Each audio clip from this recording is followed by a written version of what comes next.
And now I have the extreme pleasure to welcome our first speaker in this stage, a person who is, as I thought earlier this morning, probably beeping in all the airport at the security gate, a man who calls himself CYBORG. Neil Harbisson, please come on stage.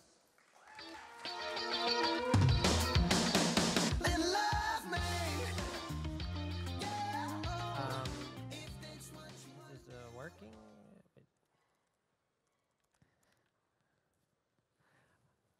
Hi. Yes, I was bleeping in the airport. I was stopped as well. So yes, I have this. I'm going to speak about why I have an antenna sticking out of my head. I was born completely colorblind, so I was born without the ability to see color. So when I was a child, I heard the names of colors, but I was never able to see blue or yellow or pink because I see everything in grayscale. I have achromatism.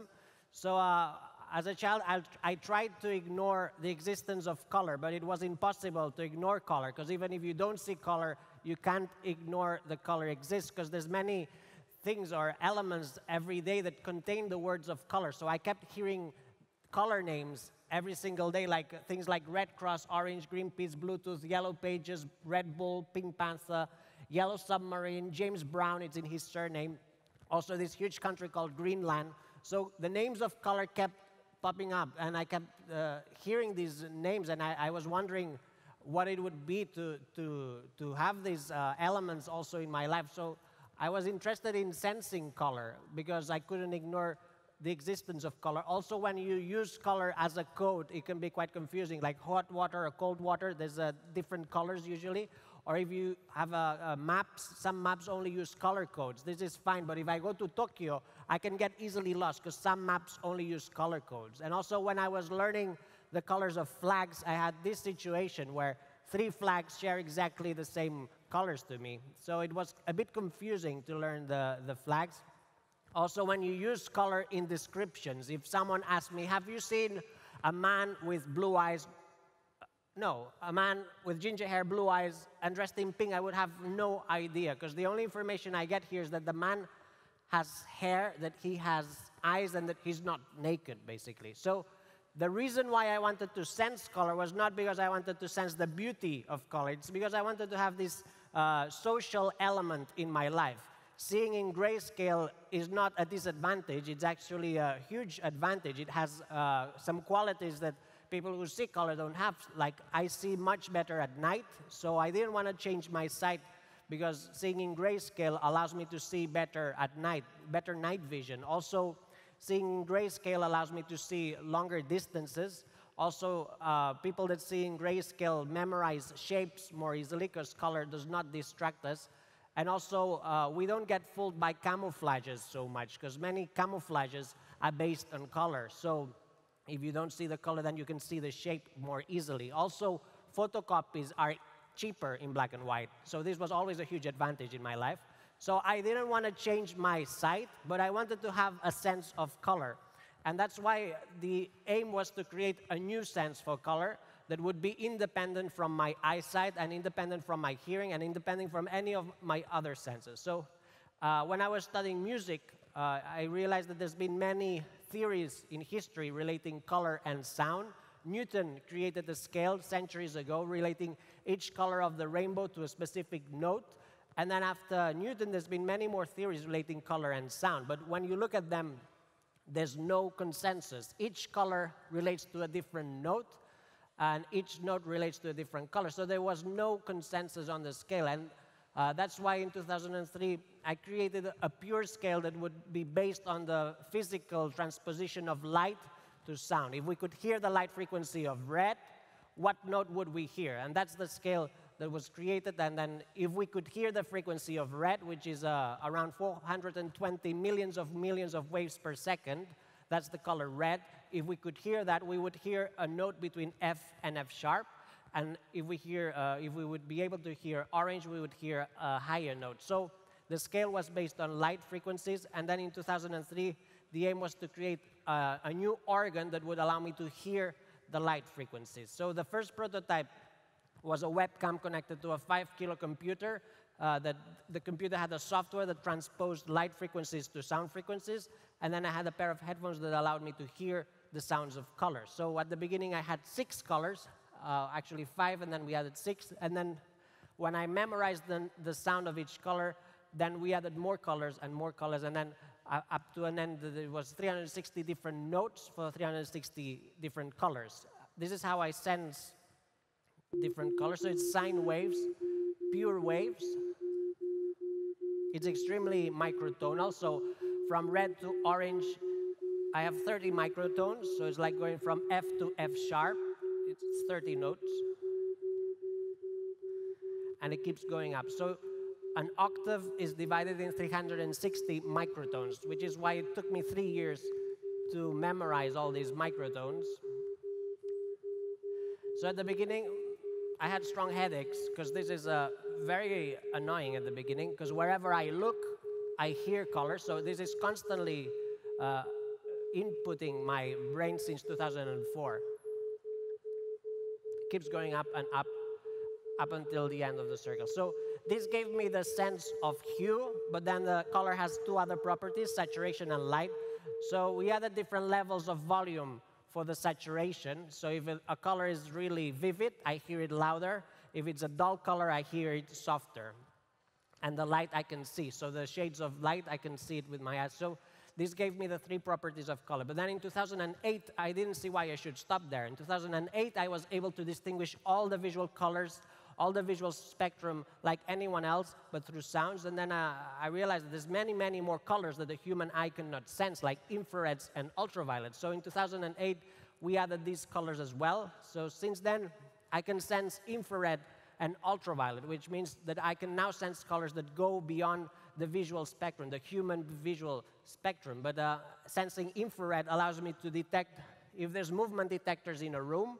So if I go to a shop, I can tell if the alarm is on or off, or if I go to a bank as well. And in many cases, banks, the alarms are off. You can sense that the infrared is not actually working. It's actually there, but it's not on. So it's interesting to sense these colors as well. So ultraviolet, at the other end of the spectrum, it allows me to detect if it's a good day or a bad day to sunbathe. Because if I sense that there's a lot of ultraviolet, then I know I need to put some extra cream, or simply just not go to the beach, because it can damage my skin. Ultraviolet is a color that can kill you, so you need to be careful with it. So my aim is to continuously extend color perception beyond the ultraviolets and beyond the infrared, so I slowly keep extending my perception of color. So the scale is no longer a circle. Now it's a straight line that allows me to go beyond the visual spectrum that we were born with. So since I hear color, instead of playing the piano, I actually paint on top of pianos. So instead of using the keyboard, I can use color, and then I can paint on top of a piano, and then I can amplify the sounds from the antenna to the audience, and then this is called a color concert, where actually a piano color concert, where instead of playing the keys, I can actually paint color on top of the piano, and then create music through the colors. Also, if I put the sensor of the antenna to the piano, then if I put a color in front of the piano, then the piano can play the note. So if I put red in front of the piano, the note F is played. So there's a computer underneath the piano that plays the note F. If I put blue, then the piano plays C sharp. So then, in this way, the piano can be played through colors, or in another way, it's the piano is playing the pianist instead of the other way around. In this case, the piano was playing the colors of my socks. And this is my final music composition portfolio. So instead of composing music in a manuscript paper with do, re, mi, fa, sol, la, si, do, I can now compose music with colors. So each page of this book had different colors, which are different chords, and this is a music score instead of using the traditional manuscript. So this is the sense of color. But then I didn't want to use technology, and I didn't want to wear technology. I wanted to become technology. So I wanted to create a new sensory organ that would allow me to perceive color independently. First, I thought of having a third eye implanted in my head, but this would only allow me to sense the colors in front of me. So then I looked at nature, and I saw that there's many insects that have antennas. So I was thinking that maybe it would be good to have it would be good to have a new sensory organ based on an organ that already exists in nature, which is an antenna. So looking at antennas, there's different types of antennas, but I wanted to have one that would go inside my bone so that then the antenna would pick up the colors. It would go inside my skull, and there would be a chip that would vibrate depending on the light frequency. So then the vibrations would become a sound in my inner ear. So when the design was made, I went to the doctor and I said I wanted an antenna implant. And the doctor said, sorry, we don't do this. And you won't be able to do it here because we don't do that. So then he said that I had to convince a bioethical committee. So I explained the surgery to the bioethical committee, and I explained the antenna, how it would work. And then they said no, that this was not ethical, because doctors do not create new organs. They regenerate pre-existing organs, so creating a new organ was not ethical for them.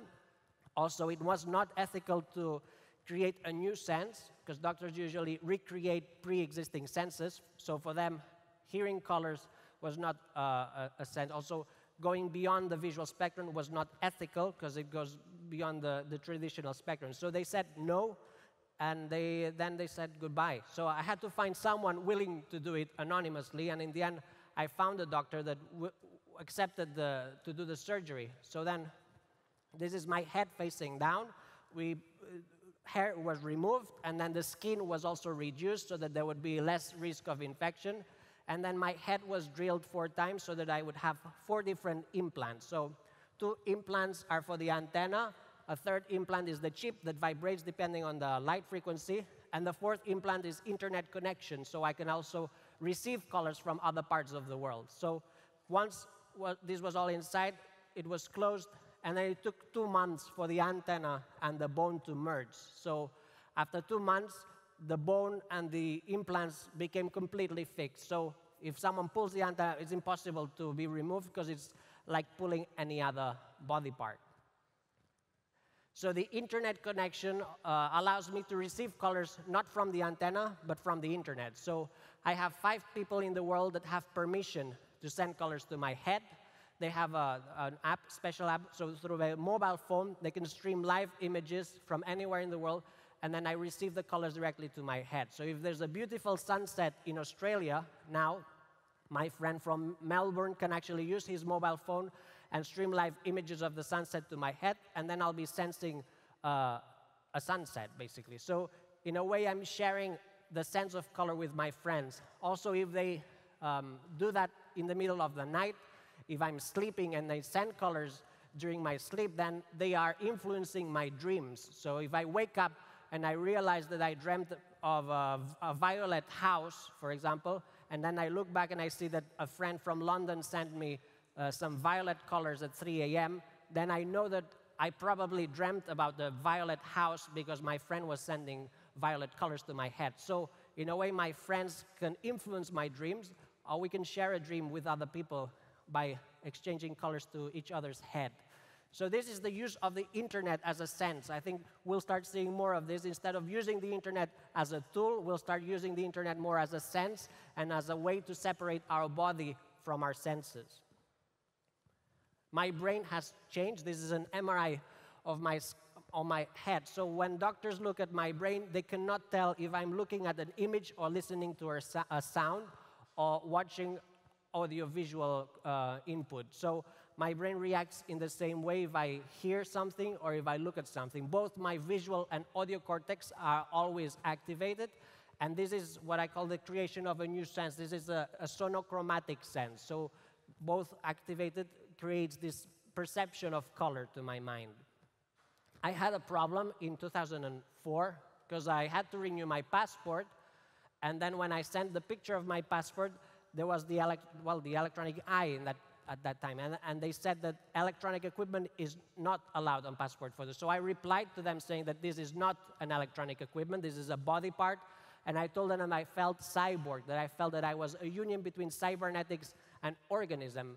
And they said no, they kept insisting that I should remove the antenna, and then this became like a small battle with the UK passport office, trying to convince them that I should be allowed to have it in my passport. In the end, they said yes, so that helped a lot in airports airport security they don't like technology that much. So if you are technology, they don't like you very much. But if it's in your passport, then it kind of helps. This is the first passport where in 2004, it allowed me to travel freely.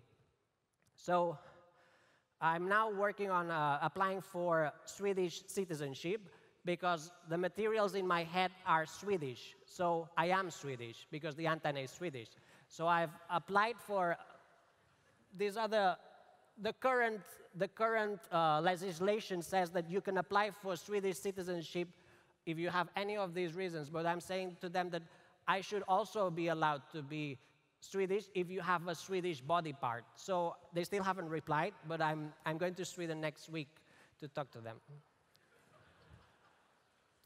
So my life has changed in many ways. Before I would dress in a way that it would look good, but now I dress in a way that it sounds good. So I can decide which notes I want to wear, because each color has a different sound. So if I want to wear C major, I wear this color combination, which is a major chord, happy combination. This is a minor chord, so I would wear these colors in a funeral, for example, because it's a sad chord. But then you can also wear songs. Depending on how you design your clothes, you can wear different melodies. So this, for example, is CYBORG, is a musician that I like this electronic music. So I transposed it to color and to color to a tie. So when I listen to the tie, I can hear the electronic music. So the longer the tie, the longer the melody.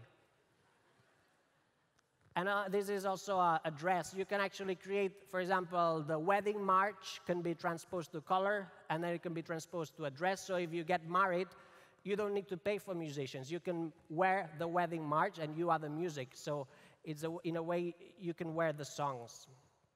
Also, the way I see houses has changed. So if an ideal home would have, for example, the living room would be pink, blue, and yellow, because then it would sound C major. So if you go into a living room, you would have a major chord. The floor of a house would be red, because red is the lowest frequency sound, so it gives a profound sound to the whole house. Also, exit doors, I think they should be green, because green is in the middle of the spectrum, so it kind of tunes yourself before you go outside. It's very neutral, very in the middle, like a tuning fork. And in my bedroom, I have three colors. I have turquoise, pink, and violet. Turquoise is the note B, pink is the note E, and violet is the note D. So I have B, E, D, bed, so it fits the bedroom. And then in the kitchen, it's violet, because violet is the highest frequency pitch, so it keeps you alert. So you don't want to be distracted in a kitchen. You need to be alert. So violet is a very high-pitched tone. It's also a color that we don't usually eat, so it doesn't interfere with food. Food has changed a lot, because now when I look at food, I can listen to different notes. So salads are very noisy, because there's lots of color there. And then depending on how you put the food on the plate, you can actually create music, and you can eat a song. And that's what I'm working on. In the Celler de Can Roca, it's one of the most prestigious restaurants in the world, and they accepted to collaborate and to create a food player. It's a chromaphone. You put food on the plate, there's a sensor underneath, transparent, and then you turn around the plate, and then you can hear the sound. So you can actually eat specific melodies. You can eat Mozart, you can eat Beethoven, you can have some Lady Gaga dessert if you want, and then you can hear it. This is a short video of presentation we did this year of the first prototype. Pero escuchar los alimentos, escucharlos. Platos sonoros. Un tomate suena fa. Der Farben in Töne übersetzt. Nos permite escuchar los colores y los sabores. D'écouter la couleur de ton plat. Un instrumento nuevo, hay que aprender a tocarlo. Nos han roto los esquemas. Comer de canciones. Then a guest can make his own orchestra. Hemos viajado al futuro de los alimentos. So basically, it's creating a new type of gastronomy, sonochromatic gastronomy, so it gives an extra layer to food. So imagine if you have children that don't like vegetables because they don't like vegetables, but if the vegetables sound like Justin Bieber, they might like eating the vegetables. So it gives a different perception of food that might alter the way we behave.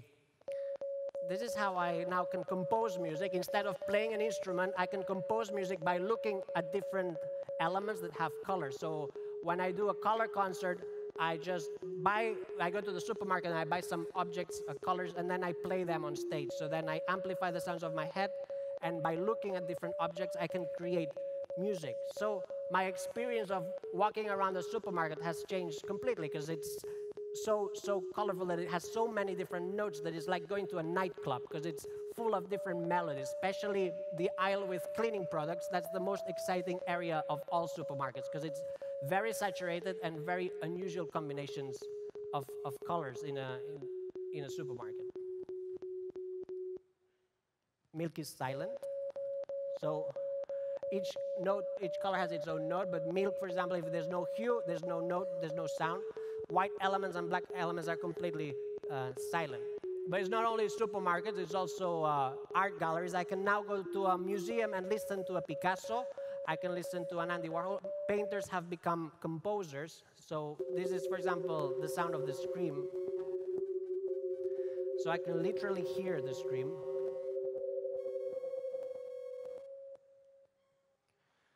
It's very microtonal because there's lots of different micro colors. Whereas Andy Warhol sounds very different. Usually Andy Warhol sounds very loud, but because he used very saturated colors, also very pure notes. So you can hear an Andy Warhol from the other end of the museum usually. And then more traditional paintings sound less because they're less saturated. So a Goya or a Velázquez will sound softer.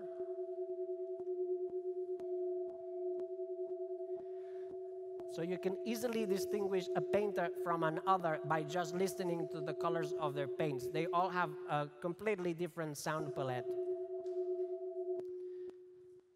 Apart from paintings, my relationship with people has changed because when I look at someone, I hear their face as well. So each person has different colors in the face, so each person sounds different. So instead of drawing someone's face, what I enjoy doing is getting close to someone's face and writing down the sound of their eyes, the lips, the hair, and the skin, and then I send them an MP3 of their face so that they can listen to themselves. So that's a sound portrait. The first time I did this was of Prince Charles because he came to my university, so I asked him if I could listen to his face, and this was his reaction.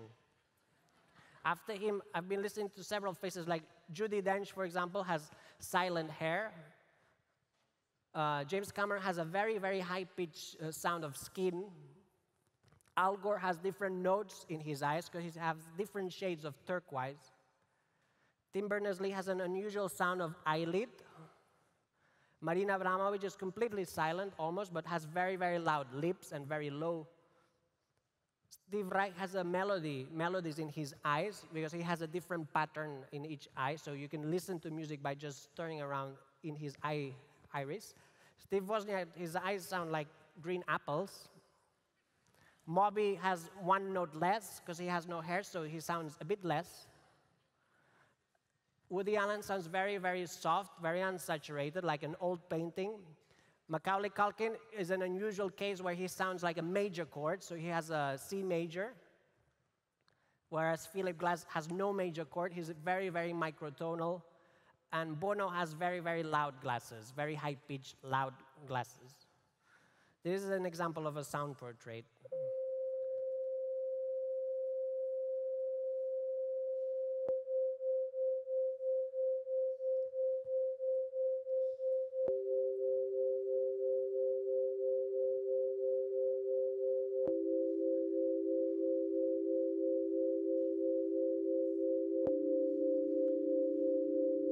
So these are the 5 notes, unique, even identical twin brothers sound different. So it's rare to find, it's never happened to me to find 2 people that sound the same. So these are the exact frequencies of the face. If you wear makeup, then it changes completely. So people that wear makeup, then the colors can change a lot. But if I was to design makeup, people would wear green lipstick, because green lipstick sounds much better than red lipstick if we combine it with the skin. So ideally, in a world where people would hear the sound of color, everyone would wear green lipstick and blue up here, so that then you have the F sharp of the skin, the A of the lips, and the C sharp of the eyes. So this would sound like a nice chord, whereas red is a bit discordant. What really surprises me is that people who say they're white, they're not actually white, and people who say they're black, they're not actually black. People who say they're black they're very, very dark orange. And people who say they are white, they're very, very light orange. So the fact that people say that humans are black and white is completely false. We are all orange.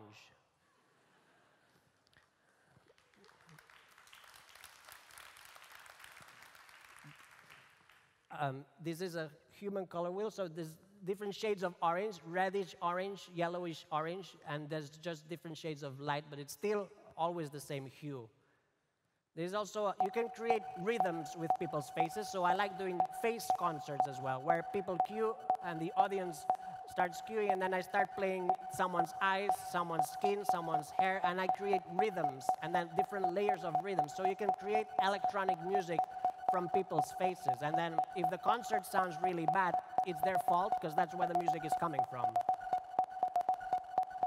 The last color concert, face concert, was in Monaco, and it was done of Prince Albert II's face. And he liked the sound of his face so much that he's using it as his ringtone now. Also, another project was to find out the dominant colors of each city. Each city has a dominant color. Cities are not gray.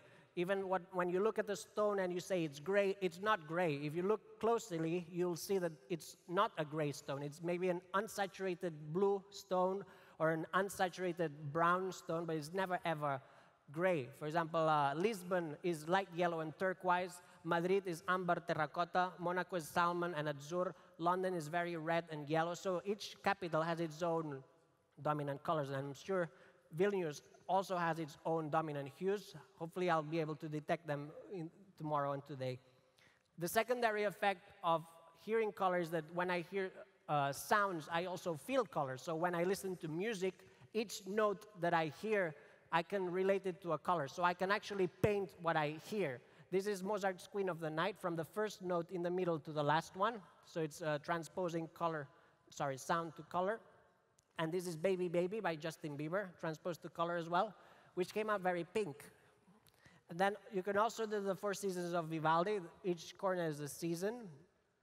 And also speeches. When we speak, we use different frequencies of sound, which relate to different frequencies of color. So you can also detect what the dominant color of someone's voice is. This is Martin Luther King's speech, I Have a Dream. He used to speak between C and E, so he has dominant colors, whereas that's a speech by Hitler, which has no dominant color, because he went from one frequency to another in very small amounts of time, so he has no dominant color in his voice.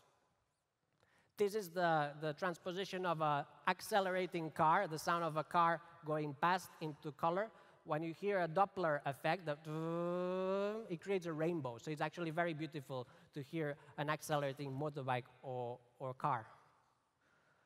And this is the sound palette. So musicians can now learn the sounds of color, and instead of reading a score, they can read the different colors. So then in the day of the concert, they play the colors that are projected on them. So instead of reading the score, I change the colors on the stage, and then they play different notes. So this is a different way of then creating music through color by learning the code. There's also this public sculpture in Barcelona where you can walk underneath.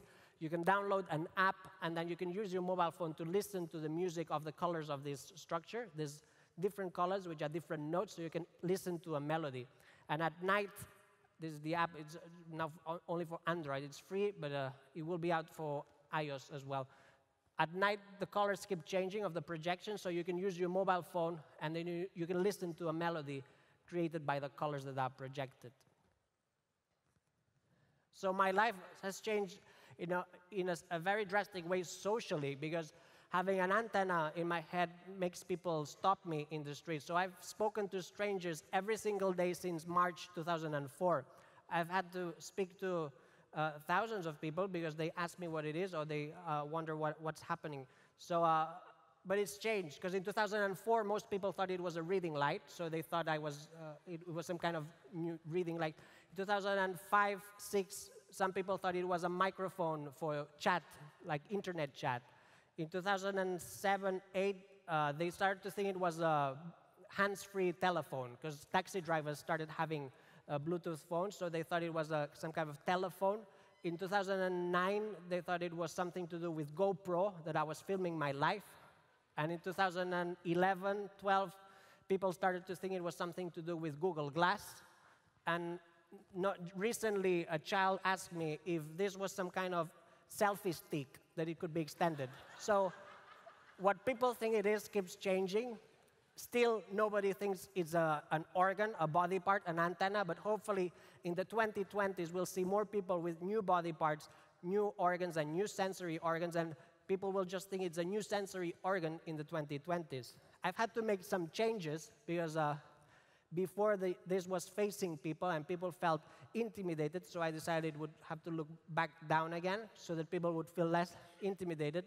And I also added an extra layer. I don't have it now, but I usually have an extra layer, like a skin, so that if people pull the antenna, the skin comes off and they fall. Instead of pulling my antenna, they pull the cover and then they fall. Because it happens sometimes that people try to pull the antenna. It's usually the same type of people. It's drunk women. So I have to avoid drunk women. Late nights at pubs, I try to avoid. In 2010, Moon Rivas and I created the CYBORG Foundation. Moon will be talking tomorrow. We decided that we should create an international organization to help people become cyborgs, to help people extend their senses by adding technology in their body. So our main aim is to help humans become cyborgs. Also, the second aim is to promote cyborgism as an art and social movement, cyborg art.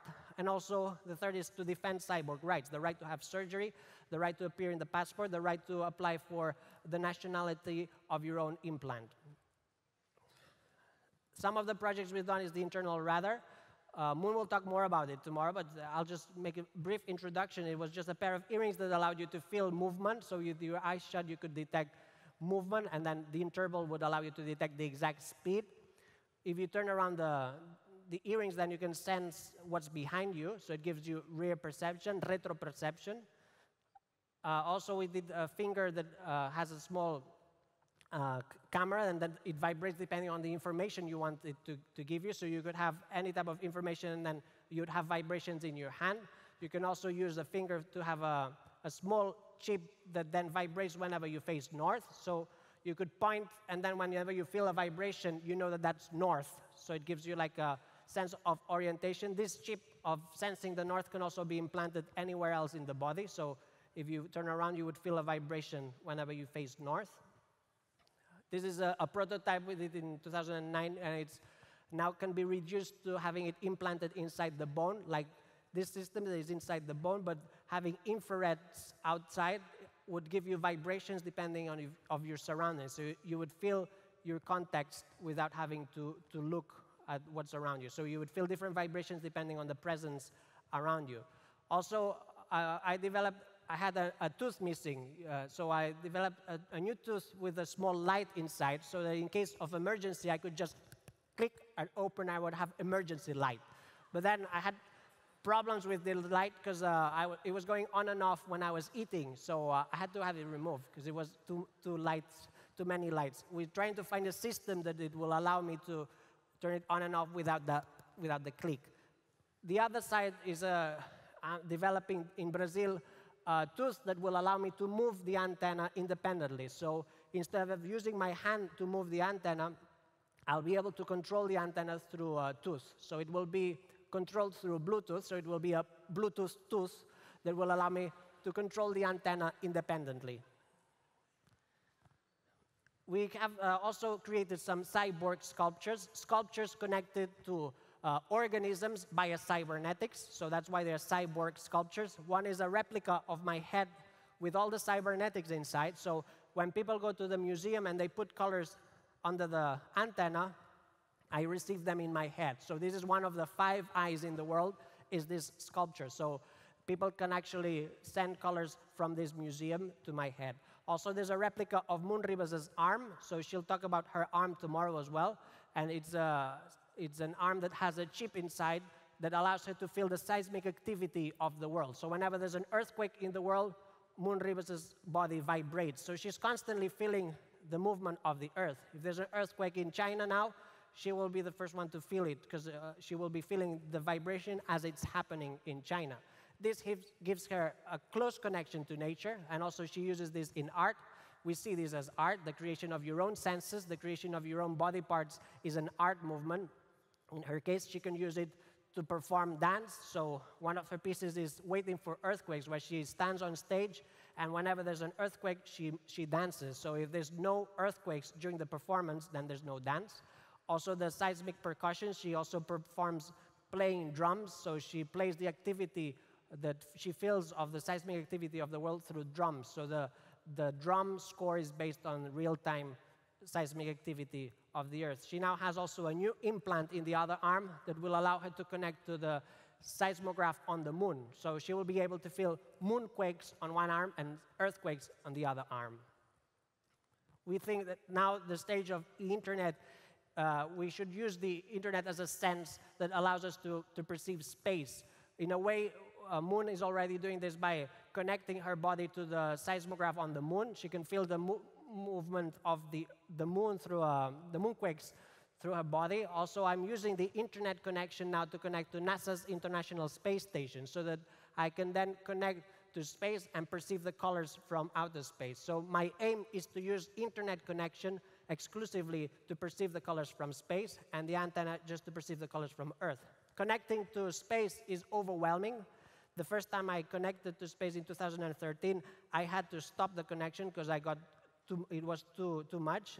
This was also done live in a festival, so people were hearing the colors from space. So it was a kind of space concert.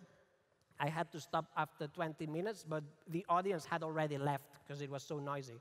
Also, the second concert, we had to stop as well because someone in the audience had a seizure, so it was too much as well, and we had to stop the concert.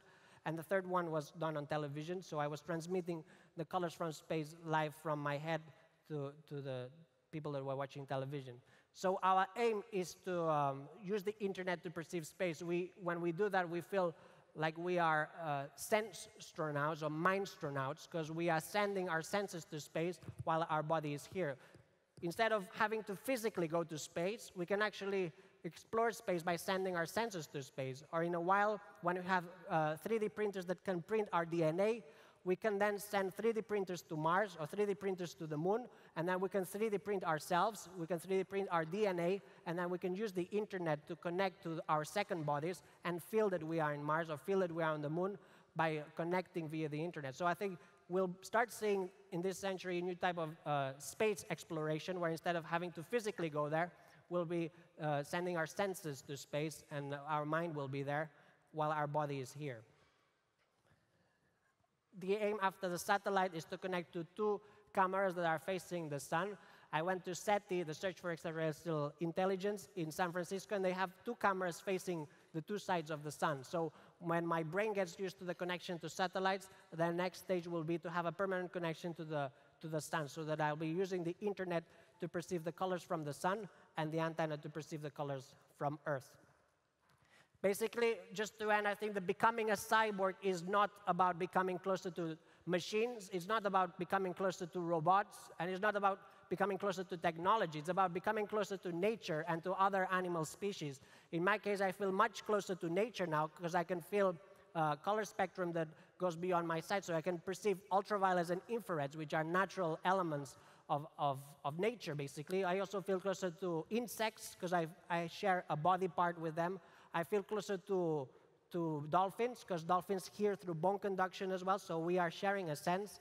And for example, I feel closer to my cat because if I see my cat staring at a wall and I sense that there's infrared on that wall, I know that my cat is not staring at the wall. My cat is staring at the infrared. So in a way, I can communicate with my cat in a way that I wouldn't be able to do before. Or if I see many bees going to a specific flower and I sense that there's a lot of ultraviolet on that flower, then I know that the bees are going there because of the ultraviolet. So it connects me to animal species that it didn't before. Moon also feels closer to her planet now because she feels the constant movement of Earth, so she feels a strong connection with Earth. So in a way, we define ourselves as trans species. We are adding senses and body parts that other species have in order to extend our perception of reality. My next sense, because I'm now in a stage that color is my basic sense, but I'm now developing a second sense for myself that will allow me to alter my perception of time.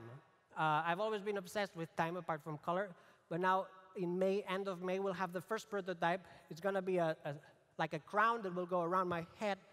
It's like a 24-hour clock. So this is 12 o'clock, 6, 6. And then I'll be able to feel different heat depending on what time it is. So if someone asks me what time it is, I should be able to tell exact time it is by feeling the small heat around my head. So the experiment is that if I have this head clock for several months, it might become my biological clock. If this clock becomes my biological clock, then it means that I'll be able to control my perception of time. So if I want time to go slower, I can make this circle go a bit slower. So if I want this to last short, if I want this talk to feel that it lasted less, I can make this go faster. Or if I go back, then it will be like traveling in time. So the aim is to create this external clock, exosense, that will slowly maybe become my biological clock. So if it happens, then I'll be able to travel in time. This is all. I think now there's a Q&A, right? I think, yes. So if you have any questions, we can start a conversation. Thank you very much.